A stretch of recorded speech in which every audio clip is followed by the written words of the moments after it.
Hey out there YouTube, hope everybody's doing well on this weekend. We're going to be doing a little woodwork today on the pocket hole jigs, how to use them, what to look for, what kind of screws to use, what applications to use them in, and how to apply the actual workpiece to the system itself and make sure you get everything lined up the right way. How to clamp it, how to screw it together, and all that good stuff. Alright, so if you're here for the first time, make sure you hit that subscribe button on the bottom and hit the notification bell. That'll notify you every time I upload a video. For those of you that have been here before, welcome back to the shop. Hope everybody's enjoying the video so far.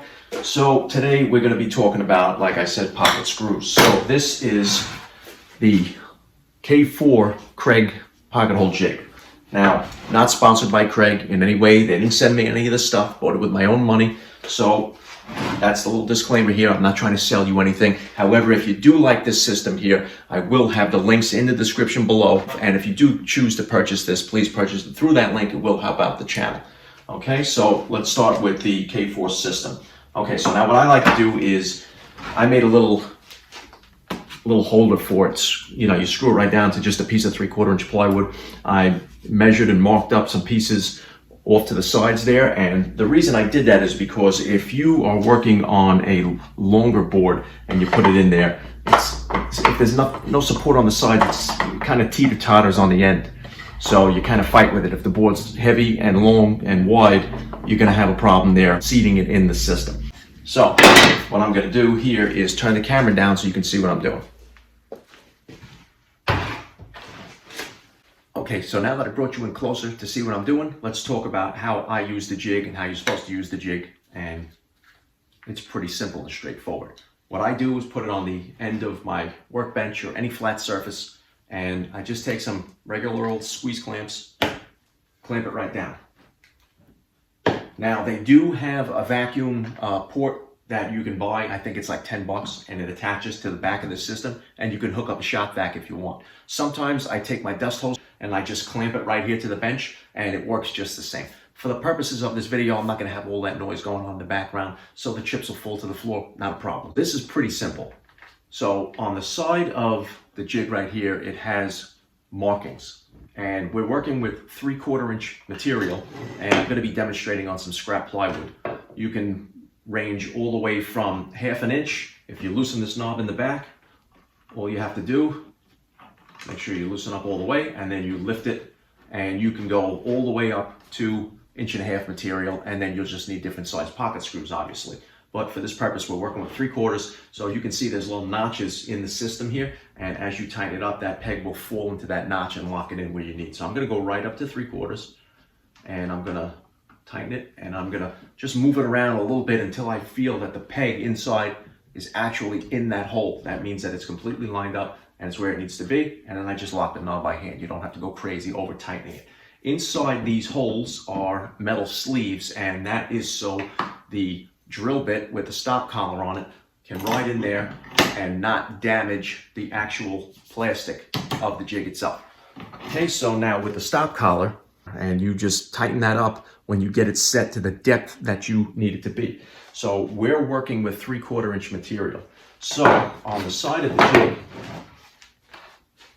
you can see right here, a little dusty because I've been doing some pocket hole screws on the project I was just working on. 3/4 is right here. So what you would do is you would loosen this stop collar, and you'd put the drill bit in there until this part of the drill bit, the end of the drill bit, not the pilot hole, would be level with or side by side exactly with the 3/4 inch mark. Then you would tighten this up because it's sitting up against there. So obviously you'd be doing it on a flat surface. It would make it a lot easier, but for demonstration purposes to show you, I have to bring it up to the camera. So you're going to put this in here. You're going to slide the drill bit down, and then you're going to have the stop collar touching the stop point of the drill. You're going to tighten it up, and then you're ready to go. This plunger right here allows you to loosen and tighten this clamp piece to hold the workpiece in place. So you'll put the workpiece in there, and then you'll tighten it up. And if it's too hard to press it in there, then you can screw it in or out depending on the material size you're using. Now, there are other jigs out there that make pocket holes. I believe one of the systems is from Armor Tools, and it actually has an auto-adjusting clamp, much like these clamps here, where you have the tension set a certain way, and when it gets to the point of squeezing the material, it allows you to just go the rest of the way without having to take it in or out on that clamp. So let's move that off to the side. We're going to be talking about these clamps too. I'm going to link everything in the description. Okay, so let's get back to putting this on the bench. And we'll start to work on attaching these two pieces, which are the same thickness. Obviously, you're going to work with the same thickness material. So let's get those in the jig and I'll show you how this works. Okay, so a couple of things before we get started making the pocket holes. Number one, I said you want to use the same thickness material. So let's say that this was going to be the rail and this was going to be the style of a door, or let's say face frame. So you'd put them together like this. Now these would be obviously the best faces because this is the nicest face of the wood, and you can see that these are not the nicer faces of the wood. So what you would do is put it together in the orientation that you wanted. Okay, so let's say I want it like this. I'm going to turn it over in that orientation, and I'm going to mark where I need to put my pocket screws. So this is the back of the material. So now you never want to go from the style. You never want to make the pocket screws going from the style into the rail, because first of all, you don't have enough material on here. And second of all, end grain, if this was solid wood, end grain is not as strong and you would bust this pocket screws right out easily. Okay, so what you want to do is have this with the end grain going into the long grain of the material, of the style. So you would make your pocket screws over here on the rail. Now you can use only 2 on this because it's not that wide of a piece, or you can use 3 if you wanted, but the wider it gets, the more pocket holes and screws you need to make it a really good strong connection. And I also use a little bit of glue in that joint when I put it together. People say it doesn't really help make it stronger, but I think it does. I mean, it's just an extra step. So now you have your orientation of where you need your pocket screws. So now the pocket screws, they're going to be made on the side. Here's the holes for the jig. So you need to take that side and put it up against facing you. Okay, so you're going to put it in there, and the jig has markings on where these holes, the centers of these holes, are going to be. So now if I want these to be relatively equal distance from the ends and not too close in the middle, because I want this thing to sit flush, then I'm going to use these two, A and B, right there, because they're of equal distance. Now, if I was to use A and C, I can do that also, and that would bring me closer to the ends. So I would look and I would say, okay, I have the markings there. I can use A and C, and that's going to give me the perfect distance that I need from the ends and keep the center open. And if I wanted to use 3, I could just drill all 3 right there in one shot.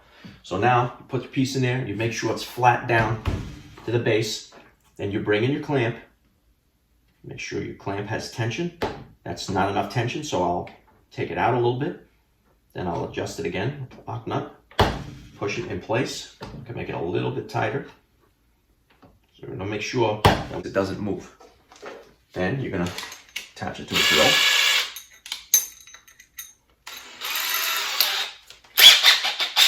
And double check again where your lines are. You're good, you're locked in place. This isn't gonna move. Now you're gonna just, what I like to do is I like to first get it set in there. Once I get it set in there, some people, they start drilling and then they go in. I think that chews it up a little bit. So let me bring you a little bit closer so you can see from the top view how this works. Okay, so here's your bit, have the stop collar on there. What's gonna happen is you're gonna drill down until the stop collar contacts that, and then you're gonna keep the drill moving, and then you're just gonna extract it. The chips will come out of here. So if you need to, sometimes when you use hardwoods on this, like say red oak or white oak or maple, you need to go in a little bit at a time, come back out and let it clear the chips, and then go back in and give it some time to not overheat the bit. You wanna clear those chips away.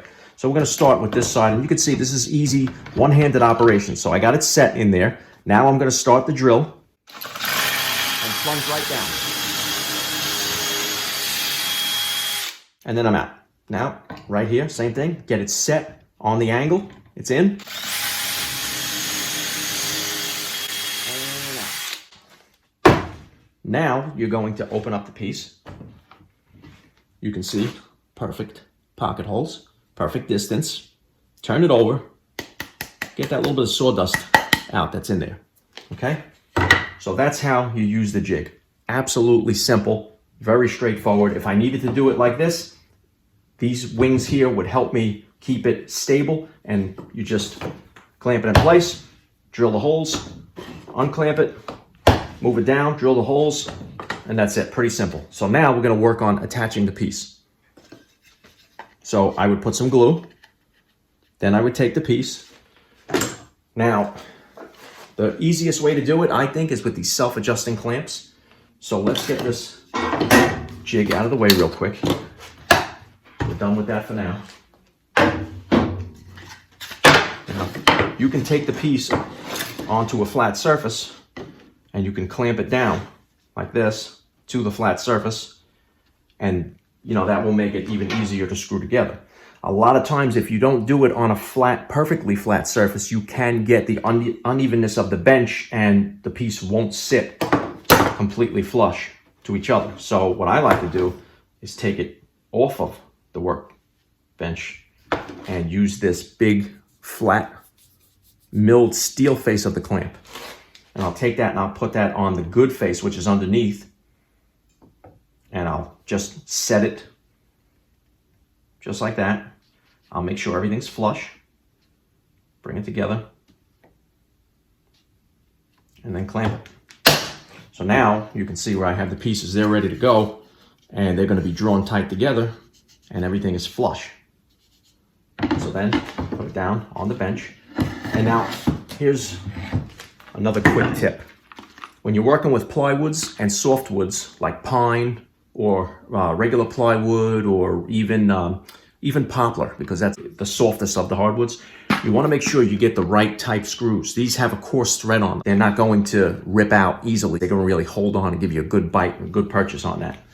Then if you're using something like red oak, which is a very hard, dense wood, you want to make sure that you get the fine thread pocket screws for hardwoods, because they will go in a lot easier and they won't split out the piece.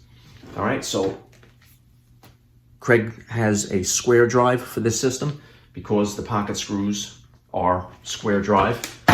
So this one's open already. These things sit all over the place.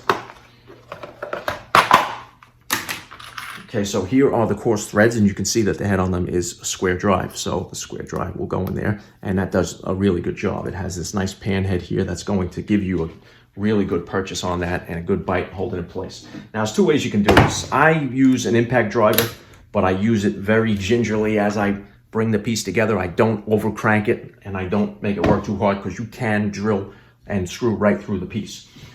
Other way you can do it, you can take your bit back out and you can put your square drive in there in your regular drill or screw gun, and then you can set your clutch to a low number. Let me turn this so that you guys can see it. Okay, now I'm at the limit. Did you hear what it did? The clutch engaged, and it's telling me I can't go any further. And now the screw is fully seated inside there. You don't want to go any more. So now what I'll do is show you on an impact driver. Take this piece out. Now usually on the softwoods and the plywoods you can do that with the screw gun. But once you start getting into the maple and the white oak and things like that, I would recommend going with the impact driver, just because the clutch tends to engage too fast and you don't draw the piece completely together. So now with the impact driver, you're just going to feather it in. That's it, until I feel that little twist. Once I feel that little twist and it can't go anymore and it's giving me that little tension, that's it, I'm done. So now, take the clamp off. And we have nice flush joint. And then once everything is completely finished, you'll go back later and you'll have the whole assembly done, and you're going to sand it all together. Okay, so really quick, this is now a front shot of the face frame after it's been pocket screwed together, and this is all flush, but it's still going to be sanded anyway after it's attached to the workpiece, because I'm going to have to nail it on and then fill the nail holes. Now, as you can see, now obviously it's not sitting level, so when it sits level, it's all going to be perfect fit. So now let's get back to hiding the pocket screws. You can see how now this total of 4 pocket screws there, 3 on the bottom, and when it sits against like this, no one's ever going to see it. And the depth of this is really not even, if you look, if someone was to look inside, you're still not going to have that depth to stick your head in there, because there'll be a backer on here. That's the back of the piece right there. That's actually the piece that has the frames that are going to sit in there, like I've done in the past before for these kinds of jobs. Now, on the actual casework itself here, this frame right here, this is going to be covered. Once these are attached to the casework here like this, there's going to be a dust cap, some trim work with crown around it. So what you do there is you hide the pocket screws on the top. And then, like I said, you're going to have your dust cap. That's going to come out over here so that the crown can wrap around, and those will be completely covered up, and then you'll have no pocket screws at all. Now, if you would have did it from the inside here, they'd be visible, because they'd be sitting right here in the corners, and anybody could look up in there and you'll see these 2 pocket holes, and it's just not professional. So, okay, so really quick, there is another alternative. If you didn't want to spend as much money on the K4 system or the Armor tool system, then you can go with the small portable pocket hole jig. Now, I'm missing a little piece here because I've used it so much out in the field that it's, popped off, and I have no idea where it went. So usually that's just to hold the face of the clamp anyway. It's not really a big deal. So what you would do with this is, obviously, since this is the back, with this one here, it has these little locking tabs. You squeeze the tabs together and you move these pieces up and down. And if you look on the back here, you might not be able to see it. It's kind of dark, but they have their definite markings and the arrows. So 3/4 inch workpiece thickness, you would level it with those arrows. Then you would take it, and you want your pocket holes to be over here on this side, because this is going to go into the stile. So you would take it and then you would hook those on the end. Now, once you take these little tabs, they're going to get hooked on the end. Then you would take your clamp it to the piece, and now it's not going anywhere. And then you would take your drill with your Kreg bit, and you would drill in just like that. And you would actually create these exact pocket holes with this jig the same way that you did with the K4 system. But it's a much cheaper alternative. However, it's nice that it's portable, but it's very, very time consuming. So I only recommend this if you're doing just a couple of pocket holes here and there. Okay, here's something really cool that I want to show you. Kreg has a right angle clamp. Now you'll notice this fits right in to the pocket hole, which is really cool, because what happens is, let's take this apart real quick. This way you can see what I'm doing. Now, usually what I do is, and these tips are magnetic, by the way, so that's why you kind of see me sometimes struggling to get it off the screw.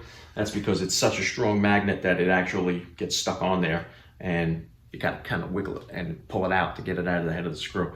So I would put these pieces together, and now let's say I'm working on the carcass of a cabinet and it's tall and it's kind of hard to really hold the corners up. You would just take this, you plug it, this part of the clamp, into the pocket hole, line up your pieces, and then you squeeze it together, boom. And now your piece is sitting together. And if you really wanted to make sure that you would keep the faces flush, because this doesn't keep the faces flush, it just holds them together. Like I said, this is more for the corners of making a carcass of a cabinet. Then you would take this, if this was just a piece that you were making a face frame for and wanted to draw it together tighter, then you can still add this in, and now you really have some serious security going on there. So that thing's not going to move on you, trust me.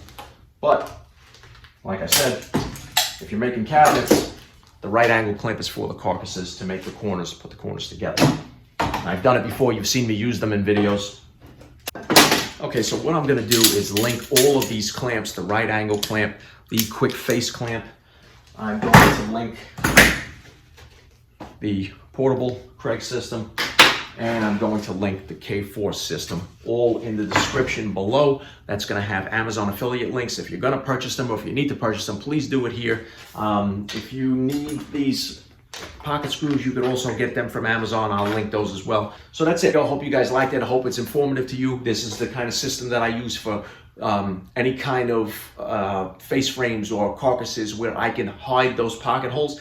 It is 10 times more effective and a lot quicker than doing biscuits or dominoes and joining it like even mortise and tenon. If you're going to do a painted project and you can hide those, or even like the piece that I'm working on now that I incorporated those short videos of me putting that together, that face frame, that was a stain grade with a lacquer sprayed over it, and you can't see any of the pocket holes there hidden on the inside. That's a situation where an application can be applied with the pocket screws. All right, so these are strong. Don't let anybody tell you they're not. And if you do put a little bit of glue in those joints, it will make it even that much stronger and last forever.